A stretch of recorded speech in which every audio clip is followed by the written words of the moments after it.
Hey guys, just wanted to show off my shirt before I started the video. I know she lost, but I just think this shirt is so cool. Today we're going to be talking about the full moon that happens in Gemini. It's going to be happening on December 15th, 2024, opposing the sun in Sagittarius. So let's get to it. I'm going to be discussing the full moon as a whole, and then we are going to get into the nitty-gritty and discuss how this is going to affect you specifically, depending on which house it falls in your chart. As always, I'm going to give my disclaimer in the beginning. I'm going to be reading for your ascendant, assuming that the ascendant starts at 0. But if you are born more north or south of the equator, or you have like the size of your houses will be different. To just get to the point, it may not exactly line up. So you want to use a chart calculator to make sure that you are watching not only your ascendant, but where the full moon is happening by degree for your house. So with that being said, let's get started. The full moon will be at 23 degrees Gemini, so pretty late in the sign. Full moons, what are they? They are just a culminations of things that have started 6 months before. So when there was a new moon in Gemini back on June 6th, whatever was going on there in this house or with those ideas, whatever planets that was affecting, something started there. And now we are going to take a little look back, take a trip down memory lane, and see how it all played out. Full moons, and I wrote this cute little, poetic thing. Full moons are the fruit born from seeds previously planted. So just think about it like that. Culminations of things. It can be endings at times, but it doesn't always have to be endings. It doesn't always have to be bad, but these events do tend to be charged up, or can be an ending of something, going into the start of something else. So the full moon will be in Gemini, and it will be conjunct Jupiter, which is also transiting Gemini right now, and that is happening for everybody. So what are we all feeling? What is this specific full moon asking us to do? There's a need for change. There's a need for variety. There's a need for spontaneity. There's a need for Gemini-like energy in our lives, to get out, to explore, to talk, to read, to think, to say the things that we think, to hear what other people are thinking, to pursue things that we're interested in. We all have a mind, and we all love to learn, and we all want to make sure that we're feeding that. We have a voracious energy to want to learn about things, and it's very easy, I think, in this day and time to really get caught up watching Netflix or doom scrolling or just kind of being on autopilot. But it really invigorates us when we are reading a book or listening to a podcast, or even if you're watching a video about something you're interested in, to feed our mind. If you want to know how to play piano, if you want to read about history or a specific country and like their politics, that is all stuff that we are just been like itching to do right now. We all want to learn. We need to realize if we are exploring enough mentally, and if not, get out there and do that. Head to your library, read some online articles, join some forums, or if you are on social media, tailor your For You page, your YouTube, your Instagram, your TikTok, whatever you have, into something where you're learning. Even if you are working at a job, trying to learn a personal skill, or you're in school, use the media that's available to us to learn more, and it's going to feel really good. You're going to feel like smart, and who doesn't want to feel smart? I think we're also realizing in Gemini how beautiful it is to have siblings, to interact with them and what they teach us. And I think it's also very important to realize the beauty in our neighborhood and our immediate surroundings and our neighbors. I move around a lot. I have moved around a lot, and I find that I always go back to the places that are familiar to me. My old pharmacy, or my old supermarket, or even driving an hour from where I live now so I can go get my eyebrows done because it's 10 minutes from my old house. And recently realizing like time is of the essence, time is very important. I realized I have a whole new neighborhood, and all of those things exist within that. And so I've made this conscious effort recently to move, to really interact and be in my neighborhood, go to all the places that I need locally and find out what's around me. And that not only has been such a huge saver of time, but you meet new people, you learn new things, sometimes you get a better deal or a better price. So I think that also is a subtle way, but an important way in which we are just having this full moon in Gemini bring stuff to the forefront of our subconscious. We may all be having some realizations about our communication style. Have you been using kind words when you speak to people? Do you get to the point? Do you say all the time? I say all the time in these videos, and every time I'm just like, I gotta work on that. So those are just the kinds of things that are going through our minds right now. It's specific to you, so you're going to have to reflect on how you're communicating, but communication is at the forefront of our minds nonetheless. This is a time of being calm-ish. Gemini has energy, but it's never really angry. Pure unadulterated Gemini energy is rarely aggressive or discontent in any sort of way. So in that way, it's calm. It's not like emotional. It's not often that a Gemini person or Gemini energy feels rage. We're not feeling rage at this time. We're not feeling deep and intense like Scorpio. We are not feeling super aggressive like Aries. We're like, our emotional state is like pretty chill. We have a better read on our emotions at times. It's just our mental and our intellectual, like tenaciousness or veracity, or like even me trying to call these words together at this time is like what we are more focused on. So yes, and again, think back to the new moon in Gemini on June 6th. What was going on for you at that time? What intentions did you have? What new things started? And we are going to start by going through each of the signs and seeing how it's been affecting you. First and foremost, we have Aries. So this full moon in Gemini will be conjunct Jupiter, and it will be in your third house, opposing the Sagittarius. So a full moon in the third house conjunct Jupiter, you are realizing at this time that you are finding a lot of joy in recently. I would say in this past year, as you know, Jupiter has been in your third house. Finding a lot of joy in Gemini things, joy in research, joy in communication, joy in writing. You maybe have been writing or reading more. You may be talking more, calling people more. You may have been finding better ways to communicate when you are talking with people. Maybe you're talking to your coworkers and you notice one coworker has good conversation skills, and you're just noticing what those things are. And they're bringing you joy, and you are at this full moon realizing how much joy that is. Maybe you realize this person makes direct eye contact. They get to the point. They don't repeat themselves. They don't say stuff like that. You are realizing how important it is at this time, and you are also realizing how much joy it brings you. When you take care of a house, you realize how much joy that it brings you. You also could be having some realizations about your siblings. You could realize that you miss them. Maybe you, because it's Jupiter really aspecting this full moon, you may be realizing how grateful you are for them, how much they bring to your life. This is about learning. Maybe you realize you learn a lot from your siblings. Maybe your siblings are Geminis. Maybe they are Gemini-like. And you are just realizing how much that has opened your mind in your life and your communication. You're very, very happy with that. You may also be having a good time with your neighborhood, your transportation, your neighbors. You may just be finding joy in that. I move around a lot, and so I have this tendency to always go to places that I know, even though I don't live near there. Like, I would drive an hour to go get my eyebrows done because it was 10 minutes from my old house, or I go to my old supermarket or my old pharmacy.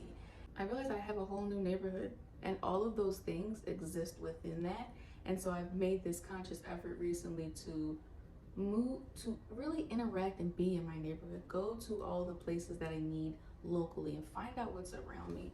And that not only has been such a huge saver of time, but you meet new people, you learn new things, sometimes you get a better deal or a better price. So I think that also is a subtle way, but an important way in which we are just having this full moon in Gemini bring stuff to the forefront of our subconscious. So like I said in the beginning, Aries, you guys might be realizing like there is something you need, like a service. It could be an auto body shop, barber shop, eyeglass shop, whatever that you find in your neighborhood. You're just realizing how much you like it. You're realizing how lucky you are to have your third house and all the things that are in it. So like I said, this is very positive full moon, very fun, lighthearted, opposing Sag. Sag is super fun. This full moon, however, is squaring Neptune and Pisces, which is in the 12th. Neptune, Pisces, and 12th. It's so confusing. The mind is foggy at this time. Figuring out what's going on deep within can feel a little or a lot. It's like a bunch of clouds. You may just be going through a period, and it's going to be a long period of figuring out what is going on in the innermost part of yourself.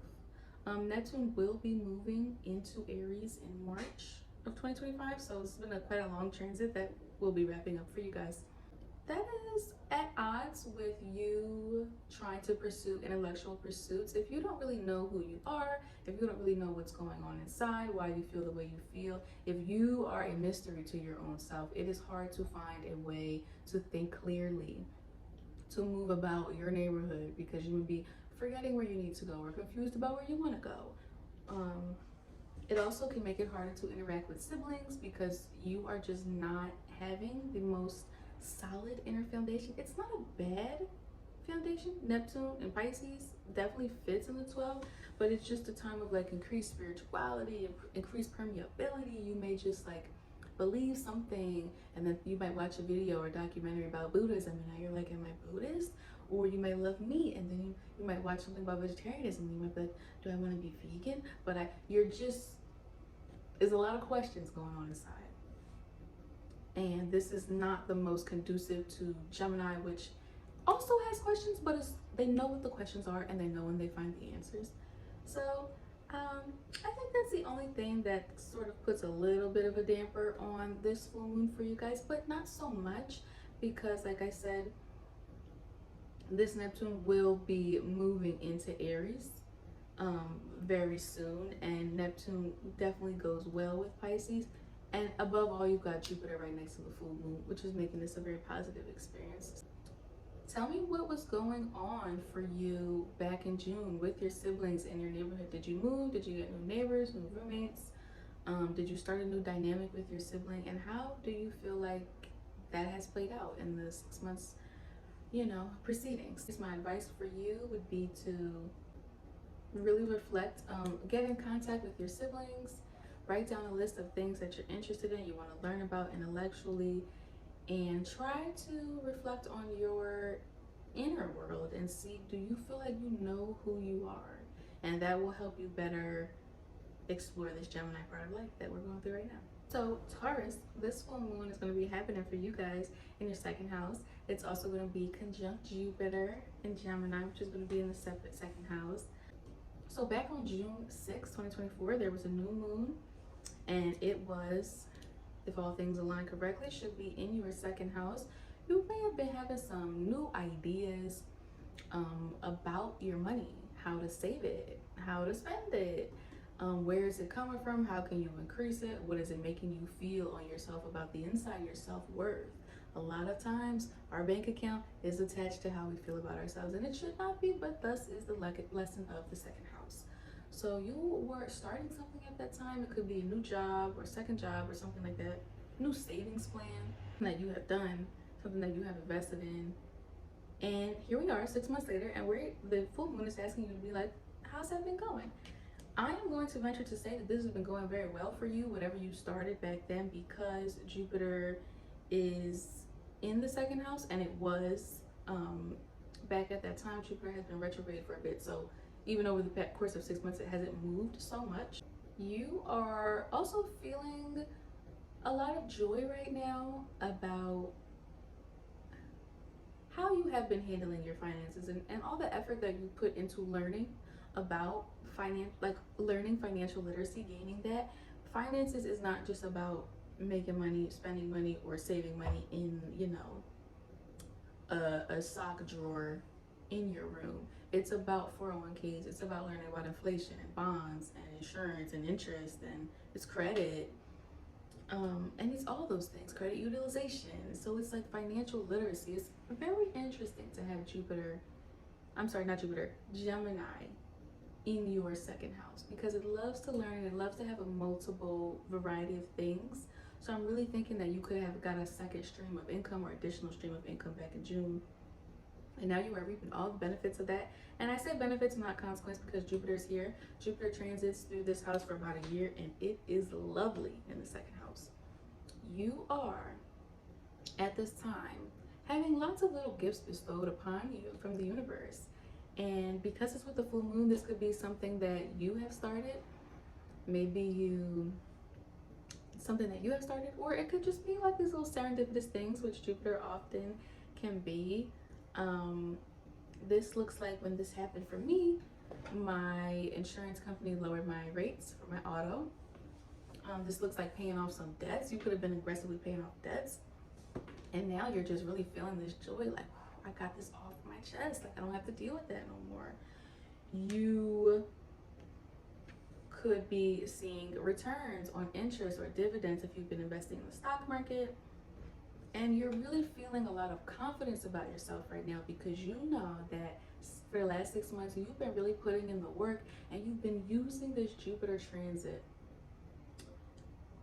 to set up financial security for yourself. Not just buying and spending, but actually saving, actually creating your life so that if there is an emergency, if something happens, you don't have to be so scared or live paycheck to paycheck. So you feel good about yourself right now for setting yourself up for success in that way. Jupiter transit the second house is one of my favorites.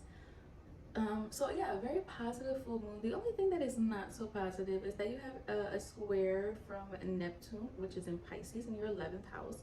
Neptune and Pisces already get along, so it's not the worst. That is in, that's a sign that it's supposed to be in. So it's not necessarily the worst square in the world, because the planet itself is comfortable in Pisces, but it is a square nonetheless. So it's in your 11th house and has been there for some time. You are feeling, and have been feeling for some time, some confusion around your friends, around your friend groups that you may want to join, and around some personal goals. So you could be attracting very Neptunian, Piscean, 12th like friends at this time. For this period, your friends could have one, if not all, of these elements, the sign, the planet, or the house that it's associated with, very strong in their charts, and they're bringing that energy to your 11th. They could be friends struggling with drugs or addiction. You could have friends that are very sweet and compassionate, but maybe also a bit delusional, a bit not grounded in reality. You could also have friends that are extremely artistic and extremely just almost otherworldly and gifted in just creativity and just making up things, creative things that we've just never seen. They are really calling these things from the cosmos, from the other side. So you've been feeling that. You would be feeling confusion about some of your friends or about some of these groups. Maybe they lie, or maybe you are just feeling a bit confused. And this could be very much true because it's in your chart, about how to interact with them and who to interact with. We all have friends, and we have things we love about them and things we don't love so much. And sometimes you have to make a decision, like, is this friendship worth it? And I think, we all come up with that answer on our own. I think you may have been asking yourself this question about a couple people or about a couple groups, and yet you're finding it difficult to come up with the answer from within yourself. It's not clear to you. But don't fear, because Neptune is moving into Aries very soon. So that's going to add an element of clarity, because Aries is so aggressive. You could also be feeling some confusion about your own personal goals. We all have personal goals that don't necessarily move the needle for our life in any way, other than we just want to do it. Like, oh, I want to learn a language, or, I want to go to Greece because I seen it in a movie when I was a kid or something. And you don't have to do it. It doesn't, seemingly affect the quality of your life in any way. It just affects you emotionally, makes you feel good and accomplished. And you may be confused about what those are. You may be feeling like you don't have any at this point, or you may be questioning what they are. Like, do I really want to do that? I'm not sure. You're a bit unsure about your progressive ideals. All of that energy is squaring this full moon conjunct Jupiter in Gemini in the second, and making you feel a bit like your self-esteem might not be as high as it could be if there was not this square. Maybe feeling like your confidence and how to deal with your money is rocked by this. Maybe you have friends who, there could be like a boundlessness. So maybe your money ideas, or your ideas about just how you handle it or how you make it, is being influenced by your friend. Maybe I think that's a bit at odds with what's going on in your second house. Maybe you are spending on some things for a dream that you had. Maybe you want to play an instrument, but you don't really know if you want to play, like, if that's your goal, or if you want to play something else. So that is squaring how you are channeling your money. We channel our money And if you don't know where to channel it, or if you have people in your social circle that you feel are confusing to you, you're not really going to be able to channel that monetary energy in the best way. So that is the only thing that brings a little bit of a dampness to this full moon. But otherwise, it's just a time of feeling great. And I would just say for you guys to revel in your financial success.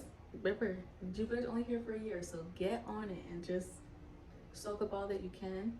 I would advise you guys to continue your financial literacy, continue learning about how to create financial stability in your life, and celebrate yourself. Really is what we need to be doing for all that you've learned to get here and to create this nice foundation that you are experiencing right now. And yeah, Taurus, keep on learning, keep on saving, keep on doing, and have patience with yourself when it comes to your friends and when it comes to your personal dreams. It's a tough time for you, and there's never really a right or wrong answer, but that as Pisces moves away, things will become clearer to you very soon. So hang in there, Taurus. It's a really good full moon for you guys. Gemini, we have a full moon for you guys conjunct Jupiter in the first house. So amazing. You back in June 6, 2024, had a new moon in the first house where you wanted to bring some new ideas about where you're going in your life. Does your general life, like the basics of it, represent who you are?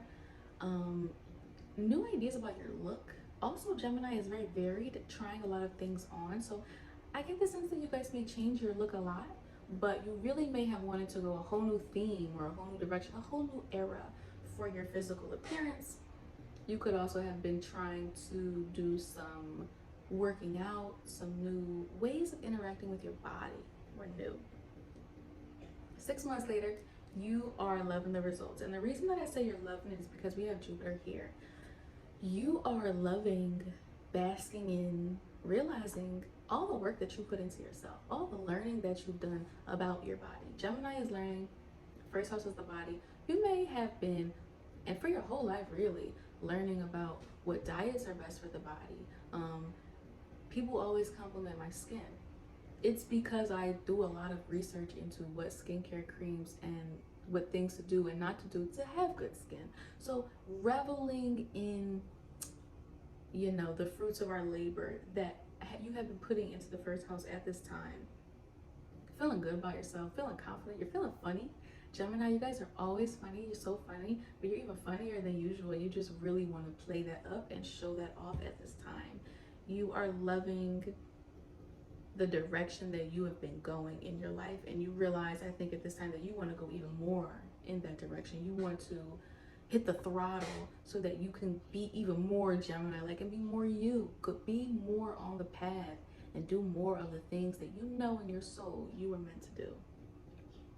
A real love of self and a real love of how you've been treating yourself is what this full moon is bringing to the forefront for you guys. The only thing that takes this full moon down a little bit is that it is square Neptune and Pisces on the 10th. So this is not the most uncomfortable square in the world because Neptune is the ruler of Pisces, so they very much fit together. But this has been in the 10th for you for a while. I am a 12th houser stellium, and I've got Pisces in my chart. And I will say it's not the easiest energy, but I think in some places it can be particularly difficult, and I feel like the angular houses are that, specifically the 10th. For a while, quite a few years, you have been feeling maybe very confused, or at least you were in the beginning of this transit about what you wanted to do for your career.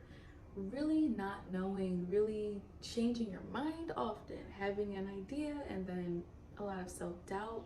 Maybe that's not a good idea. Maybe that's silly. Maybe that won't work. Maybe this is, you know, what you want to do is impractical, or the field is oversaturated, or whatever has been coming up for you at this time. I want you to know that this is coming from within you. This is your own confusion about your career world. As time goes on, I would say, and because you already have Pisces on the 10th, you may have realized that you would like art and creativity and some sort of compassion and or the ocean / water to be a part of your career. Neptunian Piscean things if you learn nothing else from this transit, are what need to be a part of your 10th house, or what can make it feel clear, or what can feel right, at least in this moment. But nonetheless, that it may not be the easiest realization to come to. I would think also film, photography, anything where there is smoke and mirrors, makeup, special effects, film, photography, photoshopping, even maybe like decorating, because you're decorating a house, you're making it look one way to sort of sell it to people, is what I think is a huge transit I think that you guys have been going through in your lifetime. This is at odds with the full moon in the first house, because you're feeling so confident right now and you're just realizing like, man, I put a lot of work into myself. You feel so sure of yourself. And then there's this other part of your life where you feel so unsure. And it's really just at odds. On the one hand, when you look in the mirror, you just feel so confident. And then when you think about your career, you're like, those two energies don't go. And yet they exist very strongly at the same time within you right now. So it's the only thing that is sort of, overall, I will say this is a very positive full moon compared to some of the other full moons I've seen in the past, simply because you got Jupiter right here, which is just like a shield of armor, which is making it all okay, and the fact that Neptune is in its own sign, so it can act, the delusion and confusion is a bit stronger, but also it is a bit more artistic, compassionate. Neptune also fits here. Gemini, some of the advice that I would have for you guys is to really take a hard look. Put your Saturn glasses on if you can. Put your Virgo glasses on if you can at your career. Neptune will be leaving Pisces and moving into Aries in March of 2025. So things are really going to start to become more clear to you, but it's not going to fall out of the sky. You need to do the work to figure out your 10th house. Doing research, typing in like, how much does this make? Or what is a clear-cut path that you can write out in steps for how to get to the career you want. If you are confused about which way to go, consider Neptunian and Piscean things to be a part of your career and see if that feels right for you. Does that feel, when you say those things, like, I can see myself doing that? Explore those things aggressively, consciously. Don't just think and daydream about it. Once you do that, but also have compassion with yourself. It's very hard to find what you want to do. As you get stronger in that, but also you have compassion for your 10th house, you will soften the square and you will learn to just revel in this full moon of feeling good about yourself. Just love yourself and have patience with trying to figure out your career. And I would just say, really just enjoy this time, because this is a time for you to realize how great you are and how great Gemini energy is in our life, and just be happy that you were born, Gemini rising. That is what the universe is telling all of us right now. So Cancer, you have a full moon conjunct Jupiter and Gemini that's going to be happening in your 12th house. This is such a beautiful full moon, softer and more pleasant and more enjoyable than a lot of the other ones I've seen, simply because we have Jupiter here and because it is also in a light-hearted sign. So back on June 6, 2024, you may have been having some new ideas, because Gemini is ideas, about how to interact with your 12th house. You may have been reading, researching, or just taking in more knowledge about 12th house practices. This includes meditation. You may have been reading about the benefits of yoga. You may have started talk therapy. Gemini is talking, 12th houses, cognitive therapy, psychotherapy. You may have been reading more of those books, reading Freud and Carl Jung, I think I'm saying that right, and getting into philosophy, and getting into the mind and your own mind. You may have also started multiple things at this time, because Gemini is about variety, that tackle your mental health in a good way. You could have not only started talk therapy, but also stretched for 10 minutes in the morning, which has additional benefits, and then you may go for a walk for 20 minutes a day, and that has its own benefits. So all these things you were doing to try to improve your mental health and just your own inner world, and you are loving the work that you've been putting in. Jupiter here is just benefits. You're loving how you've been feeling on the inside lately, that you've been feeling at peace, that you've been feeling good. Jupiter in the 12th is this inner joy. You may have been spending some time alone recently, but people may hear you in your room laughing. People may I'm sorry if you guys hear a dog barking in the background. I closed the window. I don't know if that helps.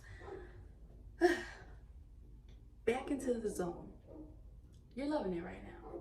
You're loving the work that you put in and all the stuff that you learned and the fact that you actually applied it.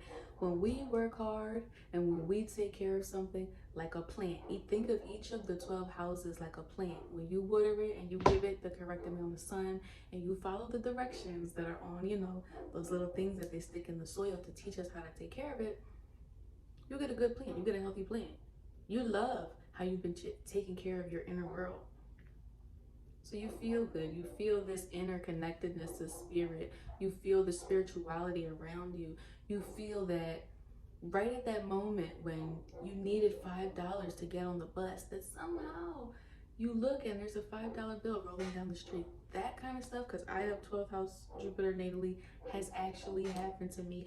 And you stand there in these moments and you feel like, oh my God, the universe is on my side. You realize the beauty of spirituality and how beautiful it is to not forget that part, which is something you've been working on over the last 6 months. So beautiful. You feel beautiful. And the beautiful part about the 12th house is even though no one else can see it, it is a joy strictly for you. You are driving in the car alone and singing your favorite songs and you are feeling so much joy within you because you put in the work. So that's amazing for you guys, Cancer. The only thing that sort of dampens the mood a little bit of this full moon is the fact that there is a square from Neptune and Pisces, which is in your 9th house. It's not the worst square in the world considering that Neptune is in its own sign of Pisces. The planet is comfortable here, but it does super amp up this level of confusion or things just being unclear to us. There is this strong inner confusion in all of us right now. And for you, it's happening in your 9th house.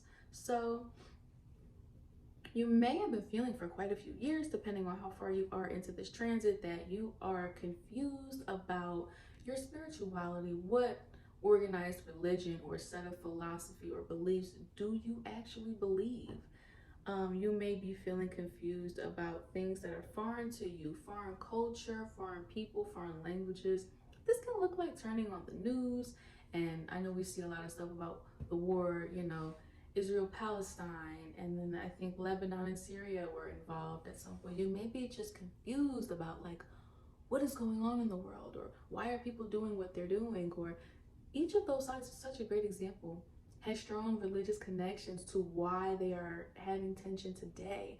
Maybe you are confused. How can religion that's supposed to teach us about love lead to war? And I feel that coming through strongly for you guys simply because Neptune and Pisces are also very compassionate and very confused about maybe how religion and beliefs can be taken so far into manifesting themselves as something that we think like that's not how it started out.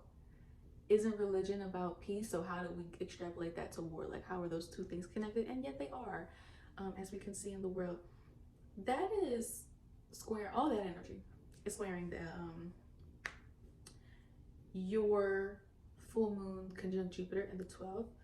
It just may be unsettling to you, or it's not, this time of inner joy is not quite as joyous. Instead of being at like 100% joy, you might be at like 85-90% joy. Still good, still great, still not bad, but you're just feeling a bit perturbed, confused. I don't even know what perturbed means.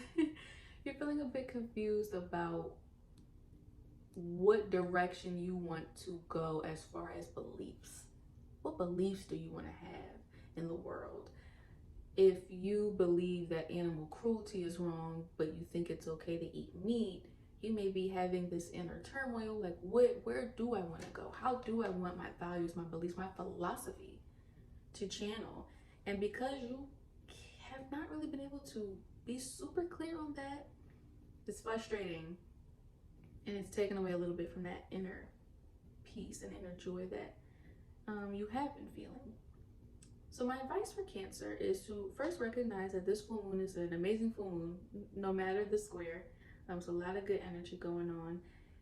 You appreciate yourself for the work that you put into your mental health, into your 12th house, your spiritual world. Notice, my advice for you guys would be to notice what things helped you the most. Was it meditation? Was it talk therapy? Was it walking? Was it what was it? And keep on with those things. What things didn't really help you so much? This is also a time of endings with the full moon. Let go of practices that didn't talk. If you are doing some practice and it's not really helping you, you don't got to do it just because it works for someone else. Let go of those things at this time. And my advice for Cancer would be to be compassionate and patient with yourself as you try to figure out your spirituality and what religious path you want to go down. It is a constantly ever evolving thing for all of us, and there's so much history and there's so many different manifestations of the way that we can interact with God and with religion. And you know, if we could all know, then we would all have it figured out, and there wouldn't be problems like there are.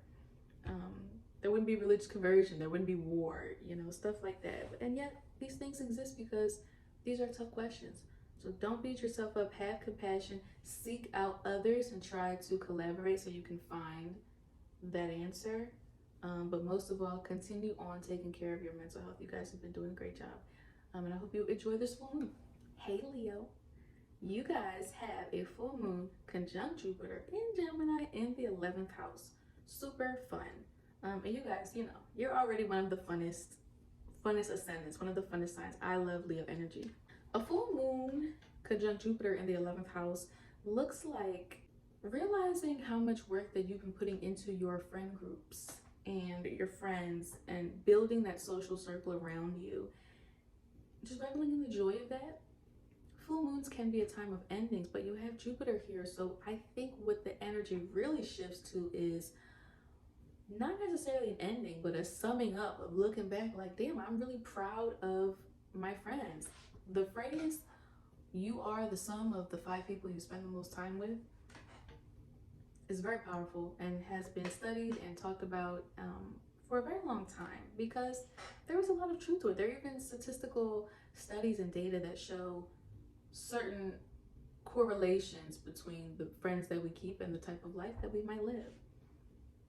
6 months ago, back in June 6, 2024, you may have had some new ideas about friends, new ideas about friendships, friendship dynamics, and or some new people popping up. Because this is Gemini here, some Gemini people could have just popped up like they like to do. And they could have been new energy into this world, teaching you about the importance of learning about variety, about spontaneity, about communication and talking and joking. And they just may have been bringing such a breath of fresh air to your 11th house. And that energy that started new dynamics with friends. This could be the same friends, but maybe you had an increased dynamic with them of increasing energy, increasing communication. You might be calling your friends more, texting them more, sending more memes. You could have started a group chat or been added to some other group chats. You could have invited your friends to do things around town. Gemini is definitely about things around town. 11th house is friends. Maybe you started calling them when you're driving home and you see something cool. You're like, oh, hey, do you want to go to this? Or you send them a picture. Do you want to do that? All that energy that you've been putting towards your friends, you are now like the flower has popped above ground and it started to bloom, and you realize like how proud you are of yourself of cultivating that. Because a lot of times in today's world, it is not just you have friends or you don't. It's about work and it's about cultivating it. It's about putting yourself out there to meet people, being open and available so that people can meet you. If all you do is go to work and go home, how can people meet you? It's like you have to get out there. And so many of us are so tired from our working and from our lives that usually in our free time, we kind of just want to relax or go home, spend time with our kids or our dog or our partner or whatever. And friendships, I think, can often take very much a back seat. We put them on the back burner. And when you got all this technology in your house, it's very easy to feel like you are hanging out with people or you are talking to people, even when you're in a room all alone, because we're listening to YouTube and a podcast and what have you. None of that can compare even an ounce to actual friendships, actual socializing and building a bond with a friend over a period of time. and you've been doing that. And so, Leo, right now, what I want everybody to do with this full moon is to just feel proud of all that work that you put in. And Jupiter is bringing you those blessings. Having good friends come into your life at this time. These friends can be with you for a while, or just finding the joy in having friendships in life. You're just reveling in that right now.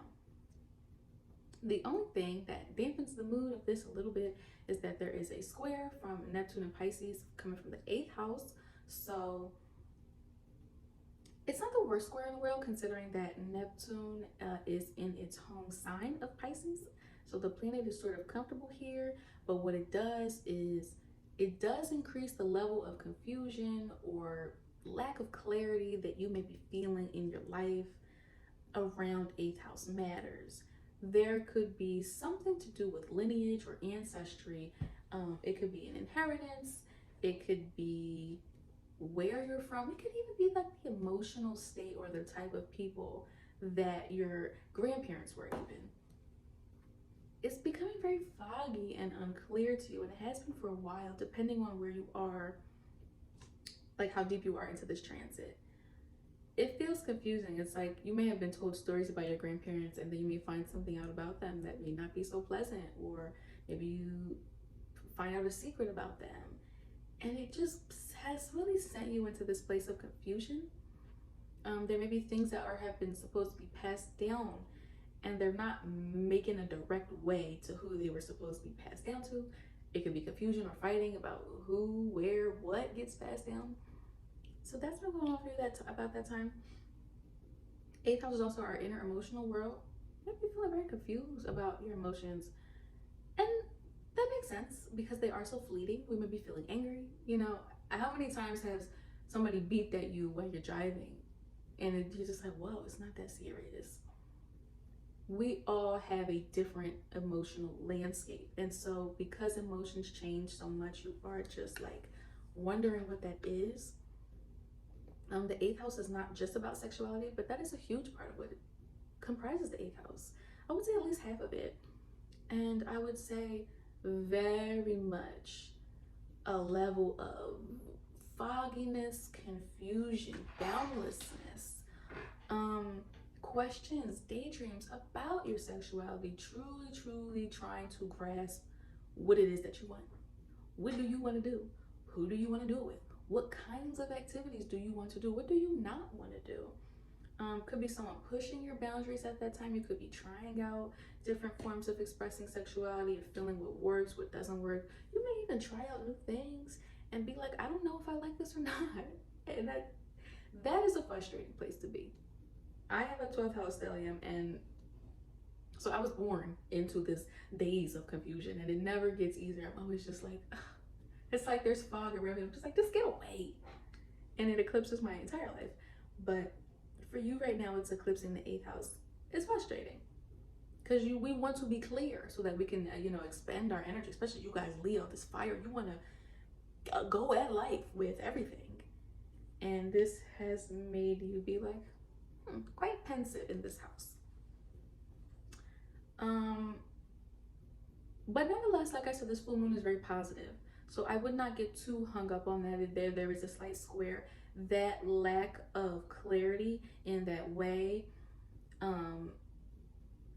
is an internal confusion that may make you less bubbly, I would think, with friends. Maybe you're less likely to go out because you're busy like thinking about things. You may even be a bit confused about who you want your friends to be. There is a tinge of Neptune confusion. She's sending a little bit of clouds and a little bit of smoke to your 11th house because you are not sure in your own 8th house. You do not have solid footing there. When it comes to interacting with friends, you're a bit like, So that's the only thing that takes away from this full moon. Other than that, this is a super positive full moon for everybody. My advice to you guys, Leo, for how to best utilize it, try to be concrete. Put your Saturn glasses on, if you will, to write down things that you feel about your 8th house, your sexuality, your inheritances.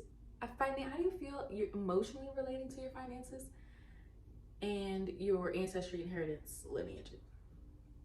Write down anything that has been coming up for you in these past few years, events. Write down how you feel, and this could just be a couple word bullet points. Write down things you feel confused about. If there's anything you feel confused about, it could be your sexuality, it could be intimacy as far as sharing personal details about yourself with a person. Sometimes you might be feeling like, I don't know how much to share. Write it down. Make what is unclear clear. Blow that smoke out of the way and make these things tangible so that you can start to work on them. Also, Neptune will be moving into Aries in March of 2025. So I just want you to feel assured to know that this confusion is going to pass as Neptune moves into a more assertive sign. And just continue to revel in your friends and enjoy your friends. Notice what things that you've done over the past 6 months that have worked, that have led you to feel good in your friend group. And notice what things have not worked. And then, you know, take the lessons that need to be taken from there.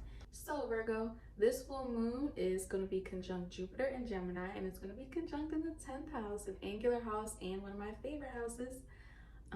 6 months ago, June 6, 2024, you had some new ideas about your career. Could be new directions, new opportunities, possible promotion, possible job switch, or entering the workforce that you may have been trying to get in for a while. You just could have been beefing your resume up, sending it out, planting those seeds, and now the chickens have come home to roost 6 months later. And these are good chickens. The full moon, it can be a time of endings, but because Jupiter is here, it's really the energy shifts towards an appreciation of the culmination of all the work that we've done in the past 6 months.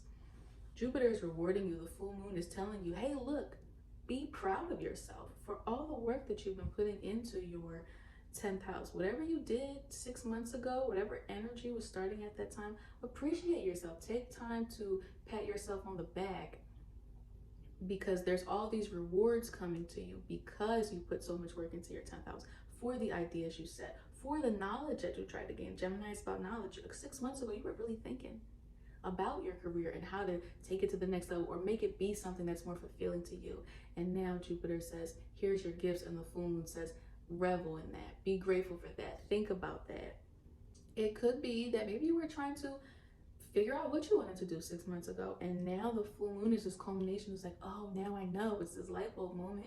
It could be a job you were waiting to hear back for, a promotion you're waiting to get, and now it is the plant is like coming up from the ground and it's blooming, and now you're like, now I got it.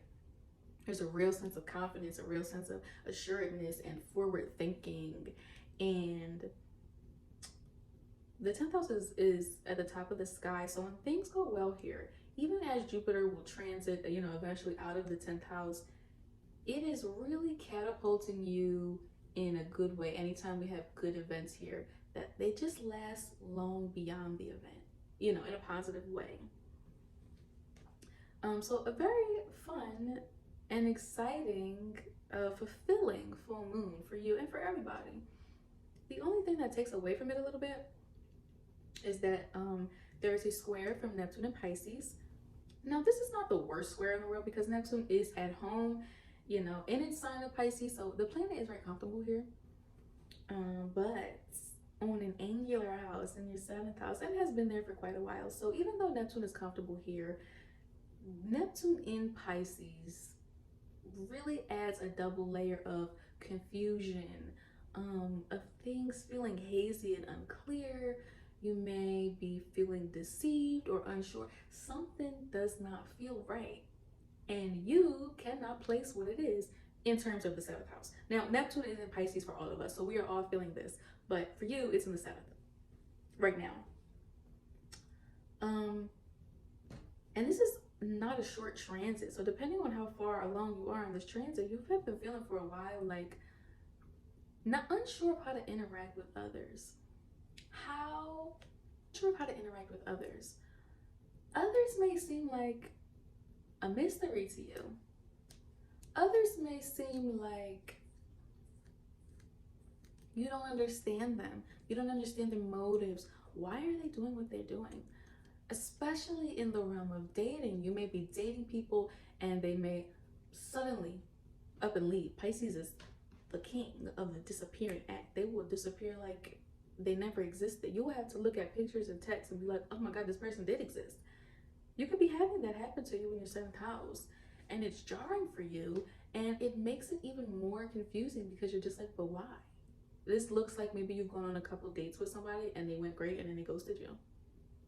That's what I meant to say. Pisces is like the king and queen of ghosting, because they are a ghost, so they know how to do it. And it's frustrating.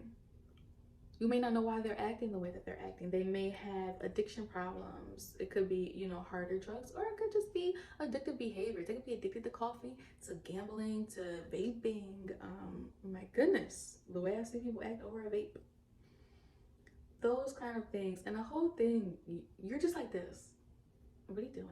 That's like your whole vibe to the 7th house. And I just like, what are you guys doing? And it's frustrating to you because it isn't clear. Anytime we feel unclear about something, we get frustrated. So you're frustrated with other people right now, and that is sending a square, and it's just sending some bad energy to the full moon. You're feeling this high off of life, feeling like, yeah, my career is going great, but you feel like your relationships may sort of be in the dumps. Or if you are dating someone, maybe they're acting a certain way and you just can't really get to like why or what it is that they're feeling, or you might feel like they're hiding something. You may be being called on to be very compassionate towards a lot of them, and that could feel draining to you, which is also frustrating to your 10th house, because your 10th house is a little selfish. It wants all the energy for itself, so you could climb up that corporate ladder and be successful and be at the top. So yeah, that is very at odds. Wanting to be successful in a career sense is not going to be in line with being confused about people. Almost every career that I can think of, you have to interact with people in some way. Even if you're just through the screen, I'm still talking to people that I think will be watching this. And that frustration is just making you, it's just like, it's just irritating. You're just like, it's like a dog. You're just like, be quiet. But it's not being quiet. My advice for you guys, Virgos, is important since it's happening in 2 angular houses with big planets. We got big players here. Is to look back in the last 6 months and see what has been working for you. When you started those new ideas for your career, what things worked? What things led, like you're happy today where you are, what are the things that led to that happiness? Keep doing those. What are the things that took away from your career success or you feel like did not help move the ball forward? Full moon is about endings. End those habits, those behaviors, those activities, or that job if need be. You could have Jupiter is about expansion, and you could be having a job offer at this time. If you need to let an old job go so you can move towards a more joyous job, do that. Let go of any negativity surrounding the 10th. My advice for handling your Neptune and Pisces square would be to have compassion for yourself, most of all. It is not easy to date or to find a partner, or we all would do it. Know that the Neptune will be moving into Aries in March of 2025, so the confusion will become a little clearer. And try to make what is intangible and what is confusing to you concrete. Write down some of your experiences, and I would say even couple word bullet points so you don't get all dazed and confused. What are some of the events that have happened to you? What are some character traits of the people that you've been dating? Some of the themes or dynamics of multiple different relationships you've been in? Study those. Make the confusing tangible or concrete. That will lessen your frustration, and it will just allow you to further revel in this very joyous time for your career. Overall, Virgo, this is a great full moon. Don't be scared of Neptune and Pisces, because this is just a time for you to be happy for the hard work you put in. Libra, so this full moon is going to be conjunct Jupiter in your 9th house. 6 months ago, back in June 6, 2024, you were having some new ideas. You were learning, because this is Gemini. You were investigating, reading, talking about new things within the 9th house. Could have been classes. These could be higher education classes at a university, but they could just be courses in your area. Really getting into philosophy, really getting into ways of thinking about the world, religion. What values did you want to have? What ways did you want to look at life? There's a better way for me to put it. That you wanted to carry with you moving through the world. This could look like, because that's a very vague thing to say, but to try to make it more relatable, this could look like, I want to have less anger. So if somebody beeps at me in traffic or does something that I find rude, I'm not going to beep at them or hold my finger up. A value, a philosophy of not feeding the bear, not feeding into anger. That's just an example of one of, the infinite things that we can have a philosophy on. You were exploring what that was. And now 6 months later, you are feeling just pure joy and ecstasy about all the work that you've done when you went down that path 6 months ago. You are feeling very sure of yourself. You are feeling very connected to your values. You are feeling like the philosophy, the mindset, the attitude, the approach that you are having to life matches who you are. And for a lot of us, especially when we're younger, it doesn't, and we're trying to find out what that is, whether you be brought up in a religion or a culture that you feel like doesn't really fit you, and yet it's so ingrained in you because it's been taught to you. You feel so much at this time that what you have been exploring really truly represents you as an individual, not what your mom and dad told you or what society tells you or your friends or whatever. You're like, this is me, this is what I believe. That's why you feel good. You feel like this just confidence in yourself, in your mind. You also feel, I think 6 months ago you were having new ideas about spontaneity. You may have been having more fun, more adventure. You may have been adding more comedy into your life, adding more Sagittarian-like values into your life. And you just may be feeling like that joy, that like feeling of like, I've been enjoying life lately.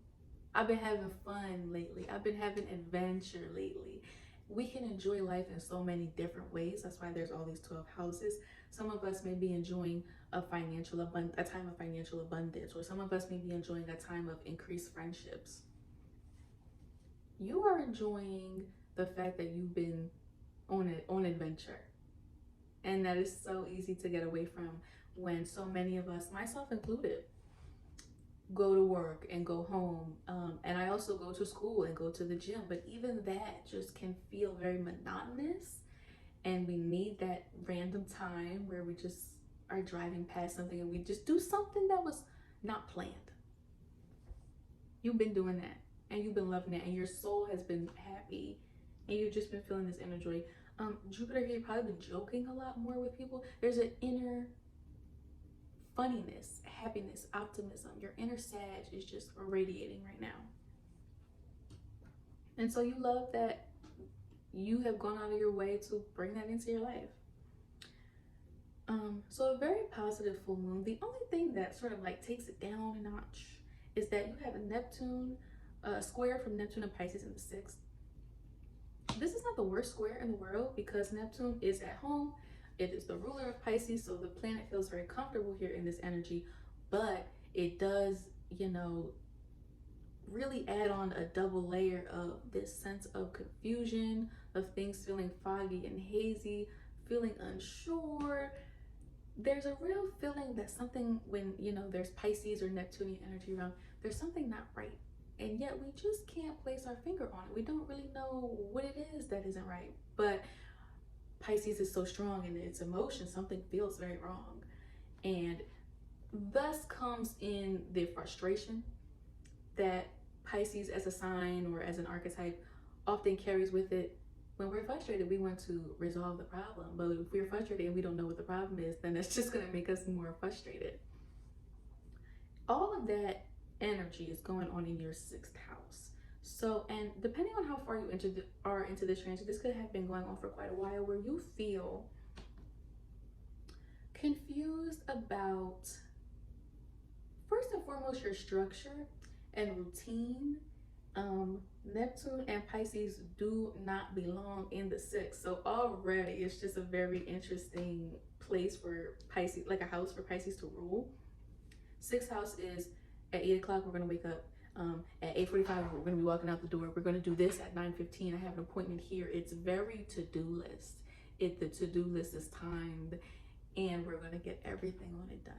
And by everything, I do mean everything. There is no time for wandering, or, oh, I woke up in a bad mood, or, oh, I'm supposed to go to the gym, but I can't find my leggings. Sixth house doesn't care about any of that. Sixth house is, did you do it or did you not? And really, the only thing you can say in the sixth house is yes, because if not, the sixth house energy is like a little angel on your shoulder. It's like, but why not? And they don't want to hear your excuse. They just want you to do it. It is very much about getting things done. And Neptune here is just like, it's like a parent and a teenager, and then Neptune's a teenager, and they're like, I don't want to get up. I'm on my period. I don't want to go to school today. I feel sad. Or it's very daydreamy. For a while, you have been feeling like, wait, what day is it? Oh, that appointment was today? I thought I was supposed to drop my car off tomorrow. Oh, now I have to wait another month? Oh, it's very much, I made an appointment with the dentist, but I thought it was at 3, but it's actually at 5. Or, you know, it takes you an hour to get somewhere that you're supposed to be, and for some reason you left 30 minutes, like leaving yourself only 30 minutes, and you feel this confusion, like, but why didn't I get here on time? So a lot of that going on, confusion about your diet and your body, feeling hazy, maybe falling into fat dieting and wondering why that might not be working. This confusion, I want to say, is often very not confusing to other people, very clear to others. In the sense, people might be like, why don't you know that you have to leave an hour before to get somewhere that takes an hour and not 30 minutes? You may have been feeling like, you may be like stopping at McDonald's every day, but then you're going to the gym and you're gaining weight, but you're like, well, I keep going to the gym. I'm really confused about why I'm gaining weight. But to everybody else, they're just gonna be like, because you keep going to McDonald's. Like, it's that kind of energy going on to the sixth house. And the sixth house covers a lot of things. It's also your coworkers. They could be Piscean, confused. It's also your job. You could be working around addiction, the water. Sixth house is a huge house. All of that confusion and about all of that is sort of like a thorn in your side of the full moon. It's taken away some of the joy and the optimism at this time. You're still feeling fun. You're still gonna feel the effects. I think the sign, I think that it's conjunct Jupiter, far outweighs the square. And like I said, it's a pleasant square-ish since Neptune is in, you know, the sign that it rules anyway. But the square definitely adds, like, your confusion about all of that stuff over these past couple of years is taking a little bit away from your joy. It may also be feeling like you're already confused about how to stay on track from day to day, and then you may be adding these spontaneous things in, and that may be even more confusing. I can't tell you how many times I'm like, oh, I'm just gonna go out for a drink after work, and then you have a couple drinks, and then like you wake up late the next day. It's that kind of energy that I feel from you guys. It's just not super getting along. Taking a little bit away. But the full moon, like I said, is a positive full moon. My advice for you guys, Libra, is to really pat yourselves on the back and feel proud of yourself for all the work that you are putting in, realizing what inner work you did to find out what philosophies worked for you, what religion and what higher education did you want to take. You took time to bring that energy to learn, because this is Gemini, about how to make your ninth house represent you. Not just believe what everyone tells me to believe, or because my mom or my dad or my brother, my sister, or my community is all one way. What beliefs are mine?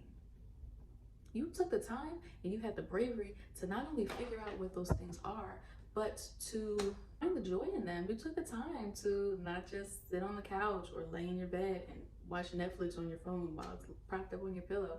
You took time to find adventure. And so my advice for you guys, Libra, is to feel very proud of yourself for that. Revel in that. Jupiter is bringing you gifts and it's bringing you joy in this area. Look back and see what things that you did to lead to this place that worked. Did you accept more invitations? Did you go and Google things to do in my city and that brought you joy? And find out what things didn't work. were you being too spontaneous at times, and then, you know, waking up the next morning and for late, you know, behind? See what worked and see what didn't work to bring that brought you joy in your ninth. Full moon is also about endings. Cut off the things that didn't work and keep doing the things that did. It's an ending of a dynamic. And when it comes to the frustration of Pisces, have compassion with yourself with the sixth house. All of us beat ourselves up about what we could have did better or how we should have, you know, spent the day better, but hindsight is 2020. Also, Neptune will be moving into Aries in March of 2025, so this is really going to add a layer of directness and assertiveness, and we will all be collectively less confused. So things will be in the sixth house. Things in the sixth house will become more clear to you over time. What my advice for you guys, Libra, is to make what is confusing more concrete. Write down patterns and dynamics of things that relate to the sixth house.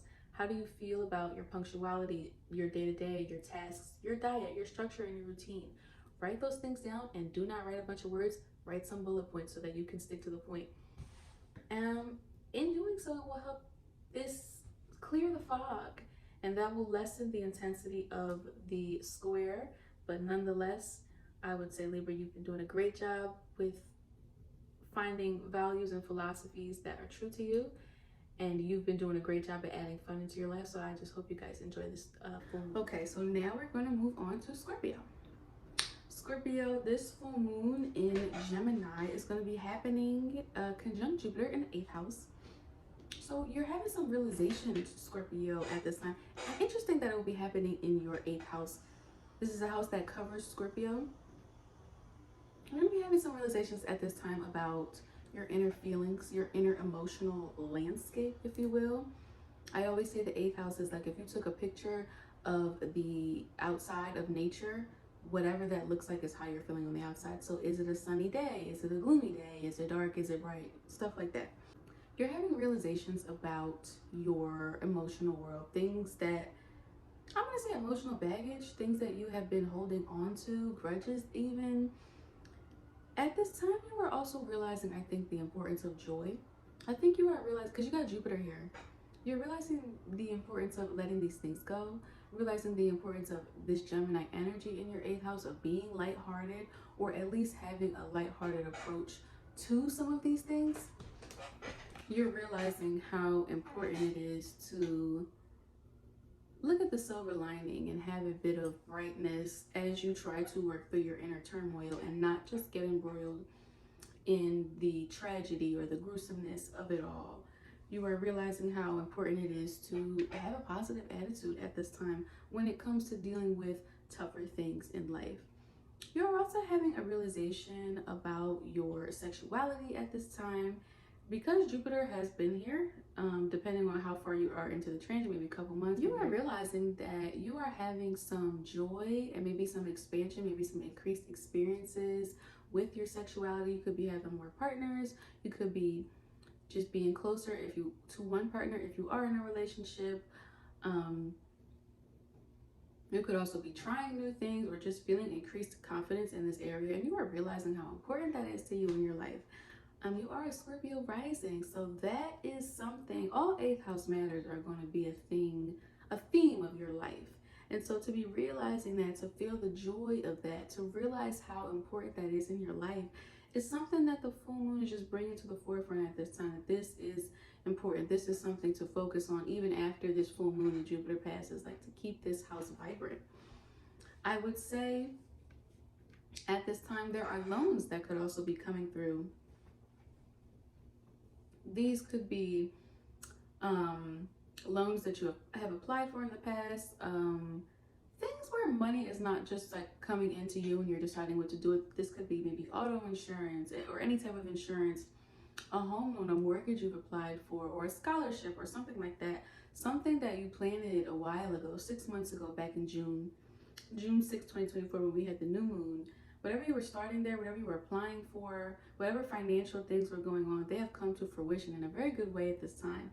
You are feeling an abundance of financial security, not in a sense of like a second house, there's a lot of money, but in a sense like the emotion that is related to money. Like you feel good right now. You feel like you are if something happens, if an emergency happens, you feel like you could cover it because you have this strong 8th house. It could just be that your credit score goes up from the things that you were doing in the past. You know, in the past 6 months, you may have started to see your credit karma score inch up and up. So, and that's just making you feel very happy right now.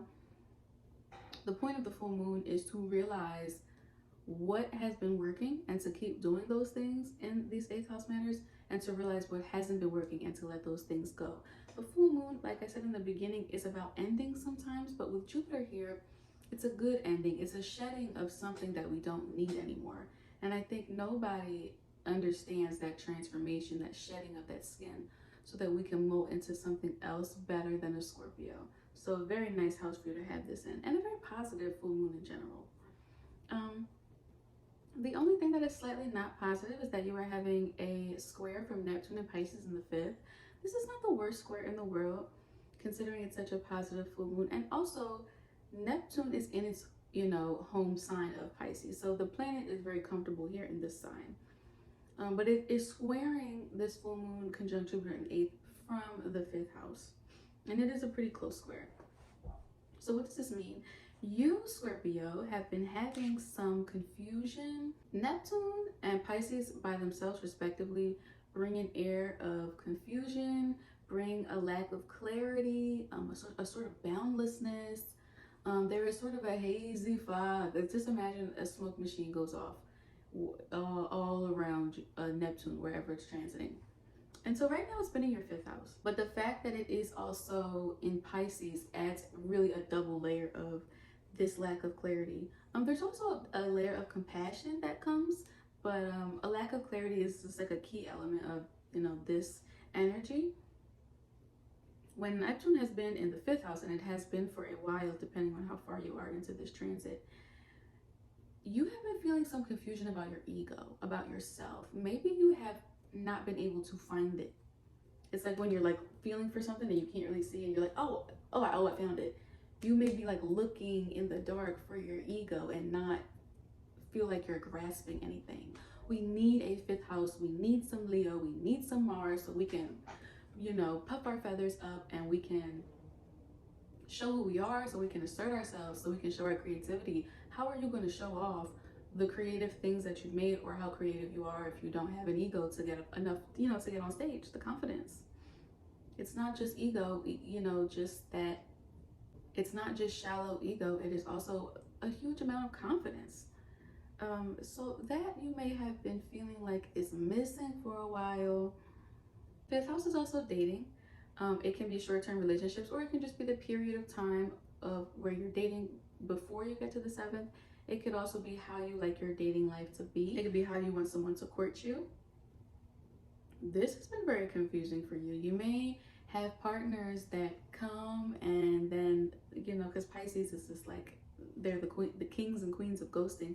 They might just be disappearing. You might be dating someone, I feel like it's fun and it's going great, and then bam, they disappear, or they may slowly start to fade. They could have Pisces placements, or they could just have 12th house placements, or just this sort of energy. And you may be very unsure of why this has been happening, what's been going on, what caused it. You may just feel like everything's been going good, and then, you know, this kind of keeps happening to you. And not only is that a mystery in itself, but the fact that it keeps happening is a mystery. You may be confused about what you're bringing to the relationship, or what you're doing to add to that. The people that you're dating could have a bit of addictive behaviors, and that could be an addiction to anything. It could be coffee, it could be gambling, it could be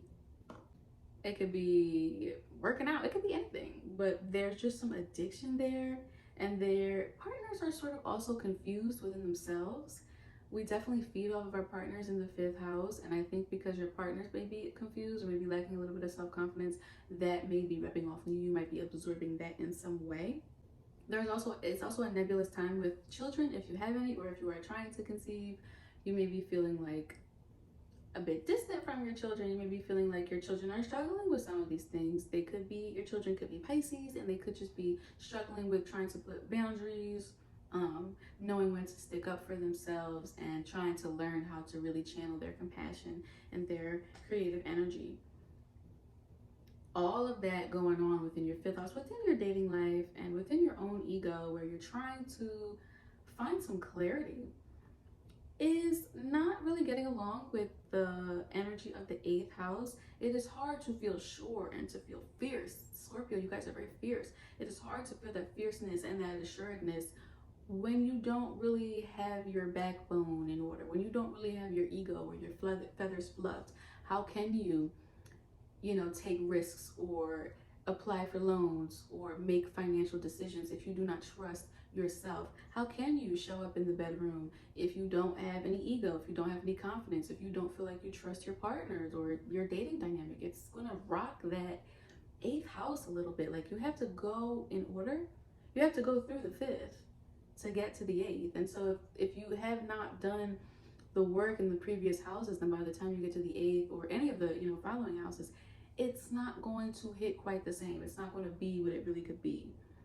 The 8th house is all about intimacy and sharing. So maybe you have been sharing more. It could just be sharing more of your story, more of your life, but you may feel like this is rocked a bit because you are dating people and then it's just not been a time of clarity. And so it's like, why would you want to share? And Gemini is about talking. So you're definitely about talking about these deeper parts of yourself, these deeper parts of your psyche, of your life, the more taboo parts, maybe the not so bright and sunny parts. You have always had this energy of Gemini there, but with this full moon and Jupiter, you may just be more apt to share, which does bring you joy. That energy is there no matter what. But the fact that you are dating people and it's just not been clear, you've not really been understanding what's going on, you're not really understanding them, you're not really understanding yourself, makes the sharing a bit less joyous. And that is just the epitome of the square that's going on. The advice that I have for you guys, Scorpio, is to have compassion for yourself. Neptune and Pisces are definitely about having compassion. So understand that ego, waxes and it wanes sometimes, and it will definitely wax. It will start to get bigger. Neptune is moving into Aries in March of 2025. So there's going to be a real shift where you feel a lot more clarity and you feel like you have more direction as Neptune moves out of Pisces. So, your confidence will return. Your assertiveness with your dating life and how you want that to go will return. So yeah, have compassion with yourself about your ego. Make sure you are doing all the things that you can to fluff yourselves up. This is so corny, but you see this little post-it note. I have little post-it notes around my room that I write just encouraging things. Do stuff like that to really take care of yourself and make yourself feel good. Remind yourself how great you really are. Sagittarius, my sign, our sign, we are having a full moon conjunct Jupiter in the 7th house, angular house. Such a fun house. Everybody loves the 7th house. So, the full moon is in the effervescent sign of Gemini, and we have Jupiter here. There, 6 months ago, was a new moon in our 7th house. There could have been a time back in June 6, 2024. This could have been a time where you were starting new relationships. If you were not starting them, then you were at least starting new dynamics. You may have been getting out there more, giving your number out, or if you were like dating people consistently, you may have like wanted to bring something new. That newness that you were trying to bring was probably more variety, more spontaneity. Maybe you were dating more people or multiple people instead of just doing like one by one by one. You were bringing some Gemini energy into this house. And Jupiter was here. It was crossing around this time, our 7th house, 6 months ago as well. So this was joyous for you. It was fun. And I would say that we probably have been having a lot of dates more than usual. More people are approaching you at this time. And if not, then I would say you have either maybe met someone or started something with someone 6 months ago that was very positive, very maybe long lasting, good, influential relationship. But the full moon is also about endings. So 6 months later, we want to look back and see, how was your dating life? How's it been for the last 6 months? What things did you start 6 months ago and how are they now? For me personally, I did start something right around this full moon in my 7th house and it did not work out. 6 months later though, it's okay because I am able to look back and learn, like hindsight's 2020, learn what I did. This is full moon is about, because it's conjunct Jupiter, it's endings, but it's also positive endings. It's about learning what works and to continue doing that. And it's about learning what doesn't work. I learned good things from this short relationship. I learned the things that I did wrong or the red flags that I missed and how I can be better for the next time. So in a sense, it has put a nice bow on this. I mean, and that can be some of our experiences. For some people who are in a relationship, you may feel like you have come to this like fruition, not this ending of the relationship, but an ending of like this idea that you're dating. Now you may leave that way of relating to people behind and be like, okay, I'm leaving my singlehood behind and now I am partnered. Or if you were single and you're still single, like I said, there's just a lot of energy going on here, especially with Jupiter here, where you're learning about dating and relationships and what you're bringing to it and what they're bringing to it and how you want it to be, what kind of partner you want, what kind of partner do you want to be to them, and stuff like that. This is a very positive full moon, more positive than some of the others that we've been having in the past. It's in such a lighthearted sign, and it is conjunct Jupiter. So yeah, Sagittarius, that is what has been going on for us. Seeds planted, seeds blooming, plants dying even around our relationships. And that looks different for everybody. So I just gave you guys my experience, but I want to hear what's been going on for you guys in the 7th house. Yeah, like I said, very positive. The only thing that is not positive is that there is a Neptune in Pisces square that is happening from the 4th house. Neptune is, and this is a positive square because Neptune is in its, home sign of Pisces. So this planet is very comfortable here. However, Neptune and Pisces respectively bring a good bit of confusion, a lack of clarity, a fogginess, a haziness. There's sort of a smoke machine turned on in whatever house Neptune is in. And because that they are like, Neptune is in Pisces, this is like double time. This is like, to the 2nd exponential power. This is happening in our 4th house. So what this means is that there is, and this is an angular house too, so this is a big deal. It's been going on for a while. There has been a relationship between the home and water. There could be leaks. There could be mysterious mold. Neptune is also about smoke and mirrors, illusions, things appearing and disappearing. There could be mold appearing and then it could be disappearing. You may not know where these leaks are coming from. There could just be happenings with water in your house for, maybe the past couple years, as long as Neptune has been in Pisces. There is a nebulous energy around the actual physical home. Maybe, I don't want to say ghosts in the home, but like ghostly like things. Like I said, you may just like, there's just some confusion. There could be confusion about a lease. There could be confusion about who owns what, who owes what, things with the actual structure. You may have a problem and then like somebody will come out and fix it. And then will tell you that they fixed it, and then like you'll pay them and they'll be like, okay, bye. And as soon as you close the door, like it's still happening. You just can't quite figure out what's going on. You may be hearing a creak or just something like that. Working on with the actual physical structure of your home or your homes or where you live. It could be in a huge part with your family, a nebulous energy. There is some confusion about your lineage, about where you come from, about your parents, about your childhood. Maybe you are starting to, at this time in this period, you may be having trouble remembering things. And it's likely because you are trying maybe not to remember something. A lot of times with Neptune in the 4th, we want to remember things as way better than they are or than they were. And with, being a Sagittarius, we want things to be positive. So maybe there is some wound that has been happening, as you get older and you realize, a lot of us like, damn, my childhood was like kind of fucked up. But because we're a Sag, it's like, and with this Neptune transit, we may not want to feel that.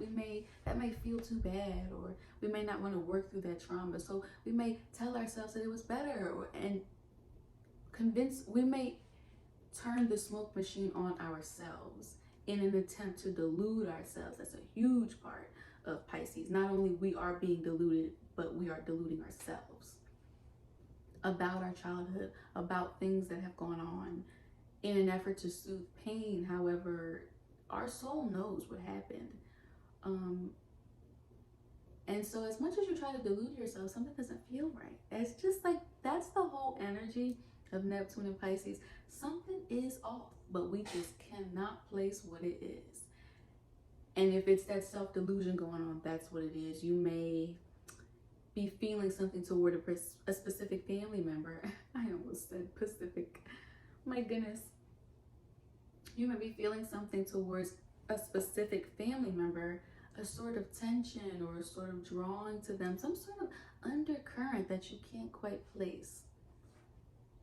All of that is squaring the 7th house. In order to get to the 7th, you have to go from the first. You have to go in order through all the other houses. The 4th house is an angular house because it is our childhood, it is our home, it is our mom, our family. If that is not in order and you do not have a good, solid foundation, you can't relate to others. You can't relate to others if you're lying to yourself about your childhood, if you're lying to yourself about how you feel about your family, about how you feel about growing up, about how you feel about your home. All of that stuff is such to the core of who we are. And if you don't know that, if you don't have that solid foundation, you're not going to be able to relate. You can't tell somebody how your childhood was or your relationship to your siblings, or it's not reality. And it's not jiving with the other person. Either the other person is going to start calling you out, or most likely you're going to act out in ways because your insiders is not on a foundation. There's all this smoke. You're not standing on solid ground. So that is huge. My advice for you guys, Sagittarius, this is a positive full moon no matter what. And you got Jupiter here, which is not only a very positive planet, but the ruler of our chart. We have the planet of good luck and joy and expansion ruling our chart. So we're going to be good.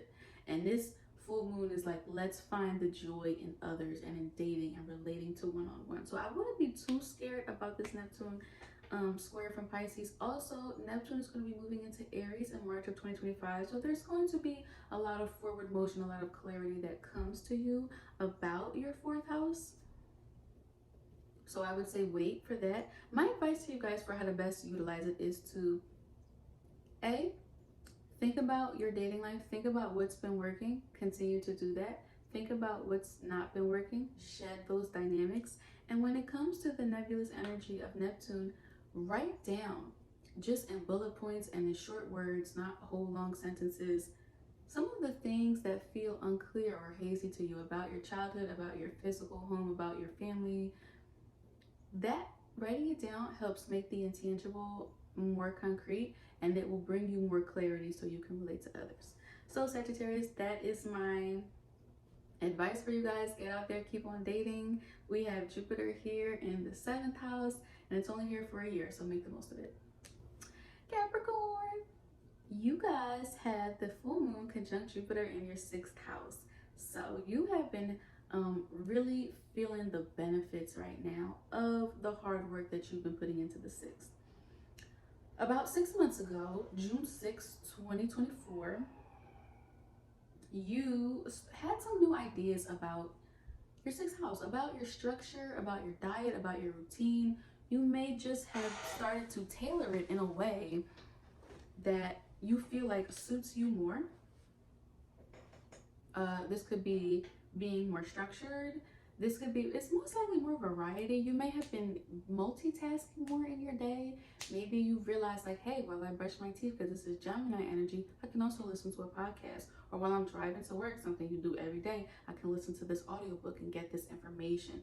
So that's sort of what you were thinking about doing 6 months ago. And now with Jupiter here and the full moon, you are really reaping the benefits. Full moons are about endings, but they're also about realizations. And because this is a planet, this is energy of realization next to the planet of joy, you are really realizing how joyous it is and how much work you put into your 6th house. Maybe you were on a diet and you see the benefits of that diet. Maybe you have been doing really good with structure and routine, waking up on time, going to the gym, keeping your room clean, and maybe you've been getting a lot more done than you have in the, in the time prior, before the 6 months. And so you're really just reaping the benefits of that. You're really happy with that. It's a very positive full moon, much more positive than we've seen in the past couple of full moons. And you love that because you are a Capricorn. You guys love to just get stuff done. You love to be successful. You love that constant forward and upward motion. So very fitting place for this to be for you guys. The only thing that is not so positive is that there is a square from Neptune and Pisces in the third house. This is not the worst square in the world. Neptune is at home in the sign of Pisces. And it definitely adds a huge spark of creativity and of compassion, but Neptune and Pisces respectively are very confused. There is a haziness, there is a real lack of clarity, a real boundlessness. There's like a smoke machine has gone off. Somebody came into your third house and just turned the smoke machine on. And so that energy is not getting along with the sixth. Interestingly enough, it's in the third. I think the third and sixth have an interesting relationship in that they both sort of pertain to the everyday. So yeah, Neptune and Pisces is a confused energy, and the fact that they are just conjunct with each other and in the 29th degree.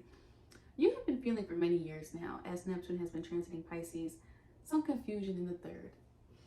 And I just went through this, so I know how it is, Capricorn.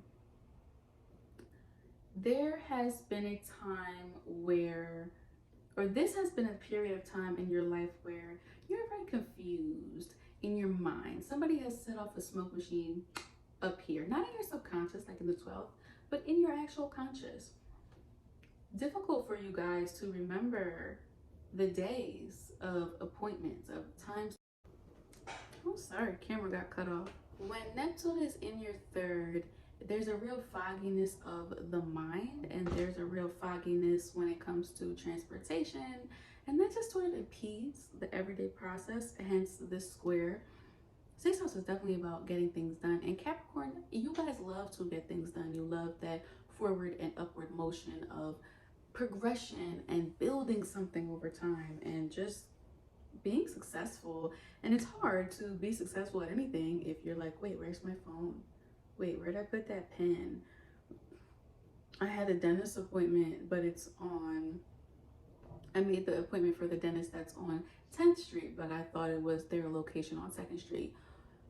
Stuff like that. There's a real cloudiness. It's hard at this time for us to get places on time. Third house, Pisces, is definitely like, I do this all the time where I'm driving and I'm listening to my music, and then I'm like, oh, I was supposed to get off at exit 330 and now I'm at exit 325, and now I had to go and make this long ass U-turn. It's a real nebulousness with getting around town and but just remembering everyday things. So it's squaring it. It's throwing the productivity and the checking off the task of the to-doist energy off in the 6th house. But yeah, not the worst square in the world. How I would advise you guys, Capricorn, to best utilize the energy of this full moon is to first, with Neptune, make the intangible tangible, make it concrete. I want you to write down things that have been going on with your third house, with your car, with your transportation, with your siblings, around town. Just your everyday mind may feel foggy. Write down exactly the things that feel cloudy and nebulous, things that you seem to constantly forget or feel confused about. That's going to help you. I would put it in a bulleted list, and I wouldn't write a bunch of sentences, just a couple words per bullet. That's going to help you really understand, sort of pinpoint what areas need to be worked on and paid more attention to, and to focus on that. I also would let you guys know to have compassion for yourselves, because this energy will be passing. Neptune is going to be moving into Aries in March of 2025. So things are going to start to become a lot clearer for you. You may be forgetting things less and just feel a bit more direct about your mind. But overall, Capricorn, I want you to realize what has been working for you around diet, around structure and routine, and continue to do those things. And anything that hasn't been working for you, let those things go, and that's how you're really going to get the most out of this full moon. So Aquarius, this full moon is super fun. It's going to be happening for you in your 5th house conjunct Jupiter and Gemini. So I want you to think back 6 months ago to June 6, 2024. There were some new beginnings going on with your ego, with creativity, with dating, and around children, possibly.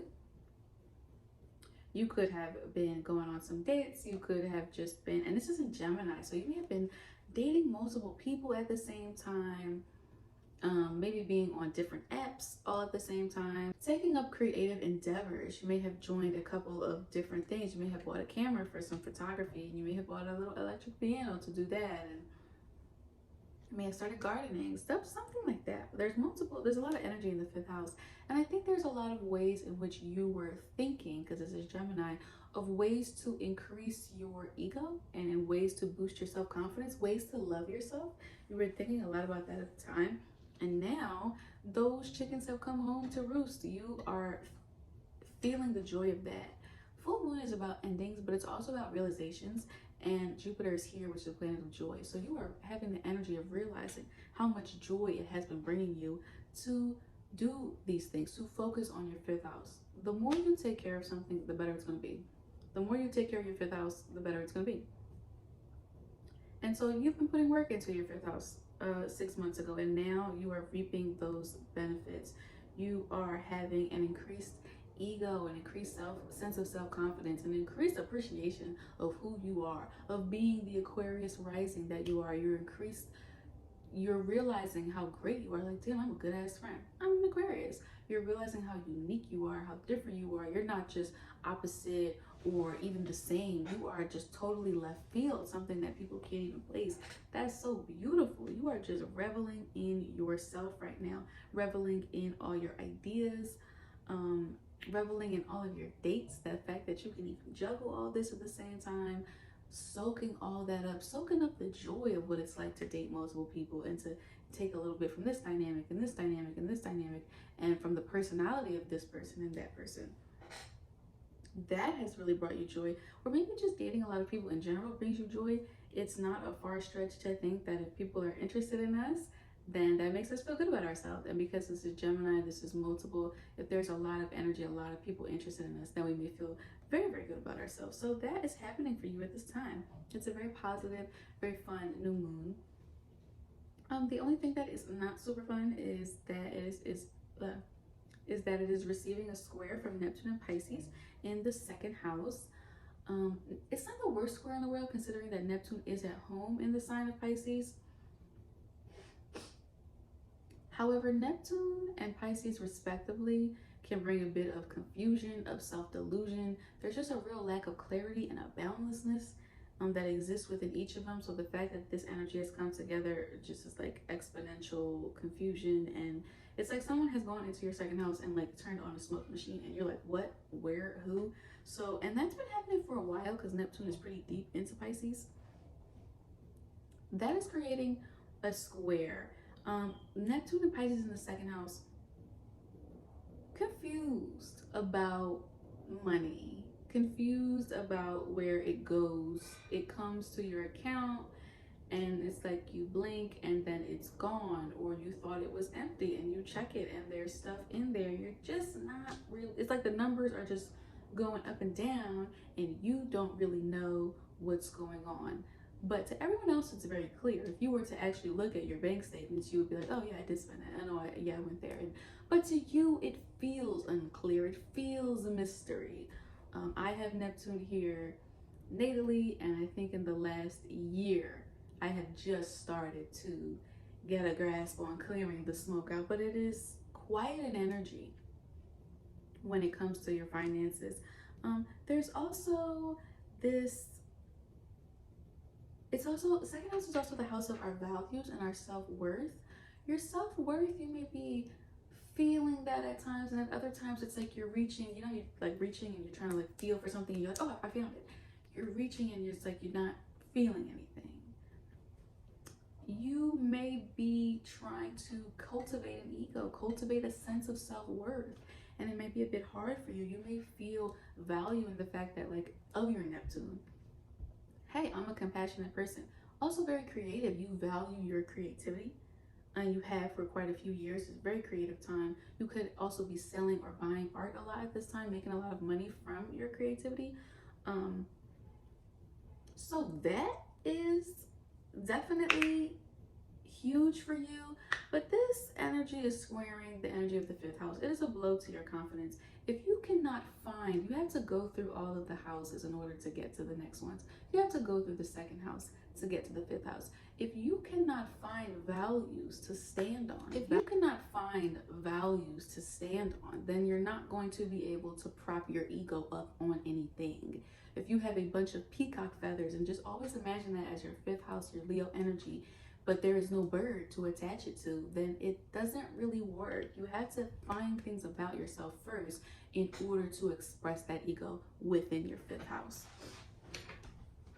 And besides your compassion and besides your creativity, which are no small things, you are having a hard time seeing what that is. You're having a hard time seeing your value. People may be complimenting you at this time on your personality, and you just may be like, I don't really see it. I don't get it. I don't understand. Huge disruption to the 5th house. One reason that the 5th house and dating and confidence are all wrapped into one is because you cannot date somebody if you do not have any confidence. How would you ever approach them? How would you ever accept? How would you ever put your best outfit on? Another 5th house thing, how would you guys ever agree on where to go when you go out to have fun if you don't know who you are, or if you do not value yourself? It just doesn't work. You can't do it. So because there's been such this confusion for such an amount of time, it's getting a bit in the way. You have been, for the last 6 months, and with Jupiter here, really doing work to prop yourself up, but it's sort of the reverse. A lot of people will find value in themselves, and that lends to their ego. You have been sort of focusing on getting confidence or propping up your ego, and that is, and you can find value in yourself in that, whatever way you want to do it. Yeah, but that lack of clarity within who you are and within your finances as well. I mean, how someone handles their finances is a huge part of dating them. You don't want to date someone if they have a lot of debt.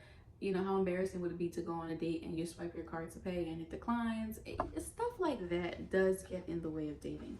So that's just the square energy. Aquarius, how would I advise you guys best to utilize the energy of this full moon? Make the intangible tangible. Make what's cloudy concrete. One of the best things that I've ever done is, and I'm gonna put a link right here, a little picture. There is a app called Money Watcher, whatever. I'm gonna put it here. You go in and you type in everything that you spend. Every time you spend money, go in there and type it in. It will organize it into groups for you. It's in pretty cute little colors, and then it makes a pie chart for you. It organizes it. It shows you percentages. Anytime you make money, and I believe that you can link your bank account, so it will even do this for you. Whatever you guys do, I want you, and I think this app is the easiest way, and I'm a natal Neptune in the 2nd, so I'm telling you guys from years of experience, this is my best way. But make something budgetable. Even if you write it down, or you have notes in your phone, or you come home and you do that, you want to get some clarity about what's going on in your 2nd house. It was only until I really started watching my spending, like not just what I thought I spent, because I'm deluding myself because I have Pisces here. It's about what I actually spent and how much I actually spent and the percentage of the things that I was spending things on. I was like, spending a lot of money on beauty products. I'm a Libra moon. I need to get that in check. Stuff like that. I haven't been spending enough money in putting into my savings account. I was tracking that too. Let me up that. It helps clear the fog out. Bring some Saturnian, put your Saturn glasses on and bring that energy to this house. That's going to soften the square. When you can be clear about your finances, when you can be clear about the things that you value about yourself, write those things down. Your personality, what do you bring? What is unique to you? Write down your unique qualities. Write down all your qualities that make you a good person, that you think makes someone a good person, and that you also possess. That will help give the full moon a little bit more legs to stand on. But I don't want you to worry, because Neptune is going to be moving from Pisces into Aries in March of 2025, which is going to give you guys a bit more clarity about your finances and about the things that you like about yourself. But no matter what, I wouldn't fret. This is a time of, even though you may be feeling unsure about yourself, there's still something in your spirit that is rejoicing in who you are. You can sort of clear out that unclear energy of Neptune and Pisces by writing things down. I would say your next step is to just sit back and enjoy and revel in yourself. You've been doing a lot of work. Whatever's been working for you with dating and ego and creativity, keep doing that. And whatever hasn't been working, let that go. And I think other than that, you're going to have a really positive full moon experience. Last but not least, Pisces. You guys are having this full moon conjunct Jupiter and Gemini in your 4th house, so angular house. Really good time. This is a really positive full moon, unlike some of the other full moons that we've been seeing in the past. It's a very lighthearted sign, very happy, lots of energy here, and it is conjunct Jupiter. There was something started here in the 4th house with your actual home. It could be a new home, a new lease. Maybe you have had some new energy as far as like redecorating. Maybe you had some new roommates or some new people coming into your home. New family members, possibly. That was happening around June 6th of 2024 when there was a new moon in Gemini. 6 months later, the chickens have come home to roost. And so maybe somebody was pregnant or trying to get pregnant and that is coming out now. Whatever it is in your 4th house, whatever seeds you planted 6 months ago, you are feeling very joyous about how that energy has been spent over the last 6 months concerning your 4th house. Full moon is about endings, but Jupiter is about joy. Full moon is also about realization. So you are realizing how much joy your 4th house has been bringing you, how integral it is to enjoy our family, to think fondly of our childhood, to feed our inner child. What things when you were a kid what things about your life now would the child version of you be like, wow, I didn't know that was going to happen to me. Reveling in that sort of energy. Reveling in your family members, especially the Gemini ones, and the energy that they bring and the knowledge and the bubbliness that they bring. Spending time with them, realizing things about them, maybe realizing how to better get along with them because this is Jupiter and this is realizations. Realizing that you might want to let certain grudges go. Realizing and this is holiday times, maybe just we all have been getting together, just realizing things about our family in a good way that help us move forward for the better.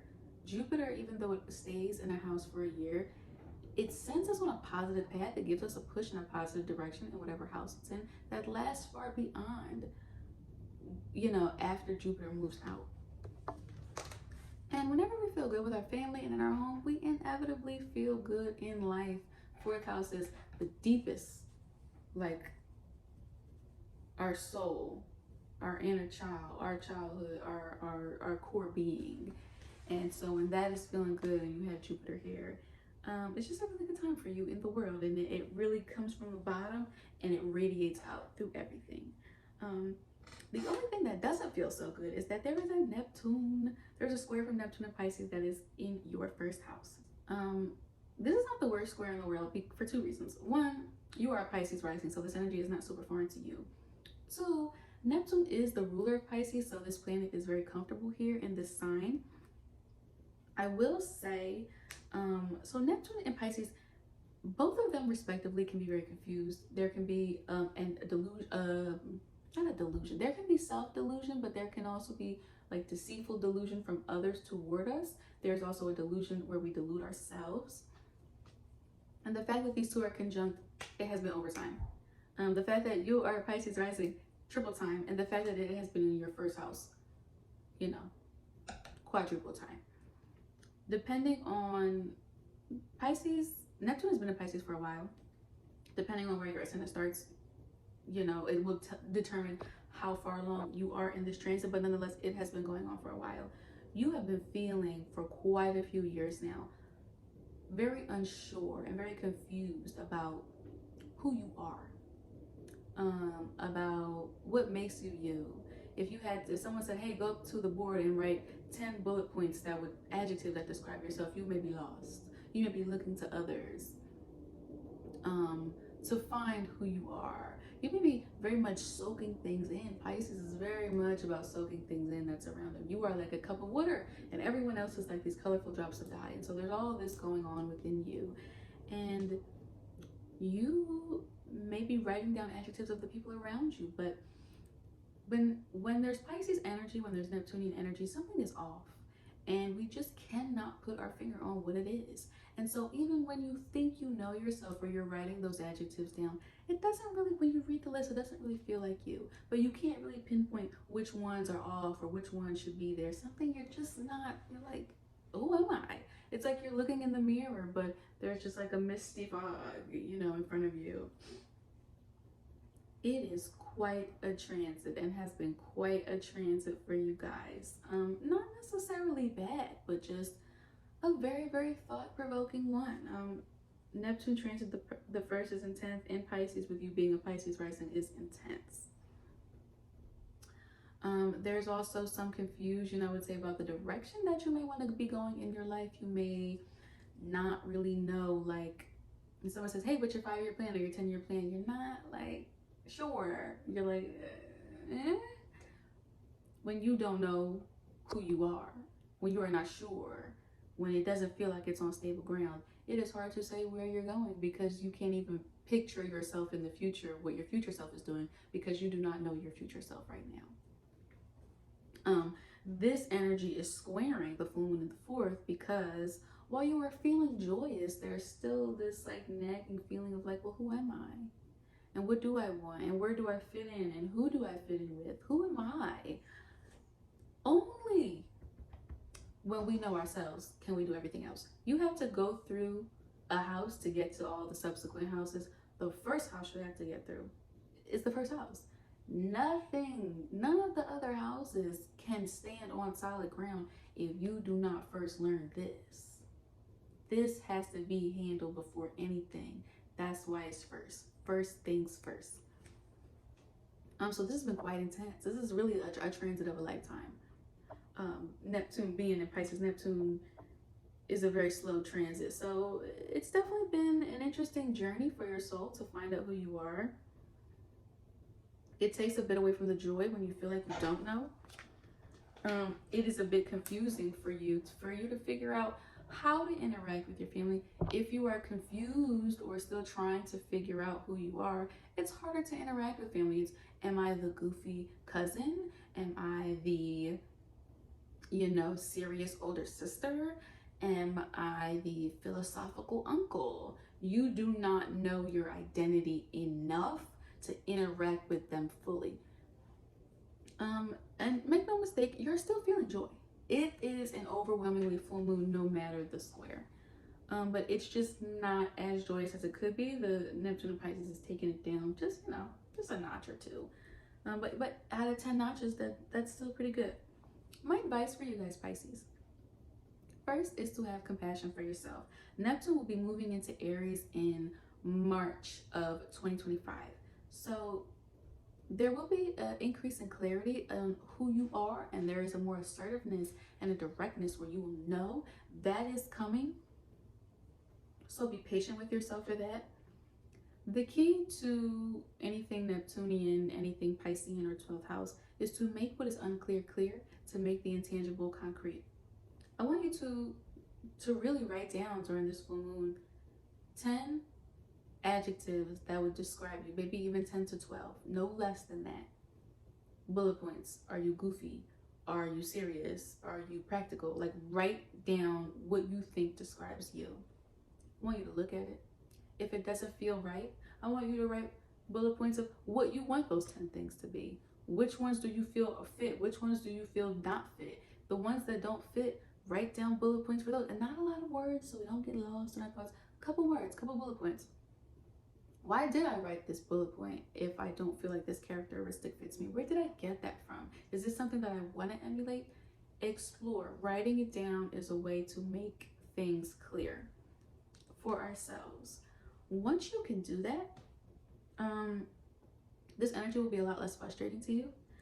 And as far as the fourth house, when it comes to your physical home, maybe the people that you live with and the dynamics that you have with your family, and how you are treating your inner child, whatever has not been working, because this is a time of endings, is a time to shed that and let that go. If there's a way you've been interacting with a family member, or a way that you've been relating to your childhood and it hasn't really produced the results that are positive and fun, then shed those things and let those things go.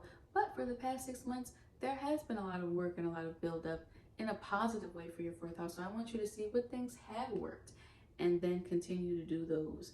And overall, I'd say you're still gonna have a very positive full moon. There's so much to learn, especially with this Neptune transit.